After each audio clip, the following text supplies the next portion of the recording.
ಸಿದ್ಧಾರ್ಥ ಮಾಲೂರು ಅಂತ, citizen awareness ಫೋರಮ್ನ ಖಜಾನ್ಸಿ ನಾನು.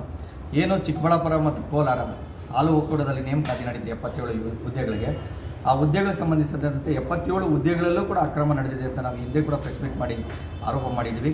ಆ ಆರೋಪದಲ್ಲಿ ನಂಜೇಗೌಡರು ಮಾತಾಡ್ತಾ ಈ ಆರೋಪನ ಸಾಬೀತಾದರೆ ಮತ್ತು ನಾವೇ ಅವತ್ತು ಅವರೇ ತಯಾರಿಸಿದ ಪಟ್ಟಿ ಬಿಡುಗಡೆ ಏನಾಗಿತ್ತು, ಆ ಪಟ್ಟಿಗೆ ಏನಾದ್ರೂ ನೇಮಕಾತಿ ಅಂತಿಮ ಪಟ್ಟಿಯಲ್ಲಿ 50% ಮ್ಯಾಚ್ ಆದರೆ ನಾವು ರಾಜೀನಾಮೆ ಕೊಡ್ತೀನಿ ಅಂತ ಹೇಳಿದರು. ಇವತ್ತು ಅವರು ರಾಜೀನಾಮೆ ಮ್ಯಾಚ್ ಆಗಿದೆ. ED ಅವರು ಕೂಡ ವರದಿ ಕೊಟ್ಟಿದ್ದಾರೆ, ಲೋಕಾಯುಕ್ತರು ವರದಿ ಕೊಟ್ಟಿದ್ದಾರೆ. ಕೂಡಲೇ ಅವರು ರಾಜೀನಾಮೆ ಕೊಡಬೇಕು. ಒಂದು ಎರಡನೇದಾಗಿ ಈಗ SP ಲೋಕಾಯುಕ್ತ ಕೋಲಾರ ಪೊಲೀಸ್ ಅಧೀಕ್ಷಕರು ಕೋಲಾರ ಲೋಕಾಯುಕ್ತ ಅವರು IGP ಅವರಿಗೆ ಒಂದು ವರದಿ ಕೊಟ್ಟಿದ್ದಾರೆ. ಹೌದು, ಈ ನೇಮಕಾತಿ ಹಗರಣದಲ್ಲಿ ಹಗರಣ ಆಗಿರೋದು ಮತ್ತು ಕಾನೂನು ಬಾಹಿರವಾಗಿ ನೇಮಕಾತಿ ಮಾಡ್ಕೊಂಡು ಕಂಡು ಬಂದಿದೆ. ಕೂಡಲೇ ಇವರ ವಿರುದ್ಧ FIR ಮಾಡ್ಕೊಂಡು ತನಿಖೆ ಮಾಡಲಿಕ್ಕೆ ನಮಗೆ ಸಂಬಂಧಪಟ್ಟ ಸಕ್ಷಮ ಪ್ರಾಧಿಕಾರಗಳಿಂದ ಅನುಮತಿ ಕೊಡಿಸಿ ಅಂತ ಪತ್ರ ಬರೆದಿದ್ದಾರೆ.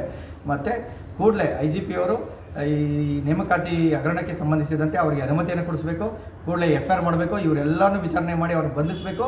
ಈ ಎಲ್ಲ ಆರೋಪಿಗಳು, ಈ ಹಗರಣದಲ್ಲಿ ಯಾರ್ಯಾರು ಪಾಲ್ಗೊಂಡಿದ್ದಾರೆ ಎಲ್ಲ ಆರೋಪಿಗಳನ್ನು ಬಂಧಿಸಿ ಅವರಿಗೆ ಕಾನೂನು ಪ್ರಕಾರ ಶಿಕ್ಷೆ ಕೊಡಿಸ್ಬೇಕಂತ ನಾವು ಮನವಿ ಮಾಡ್ತಿದ್ದೀವಿ.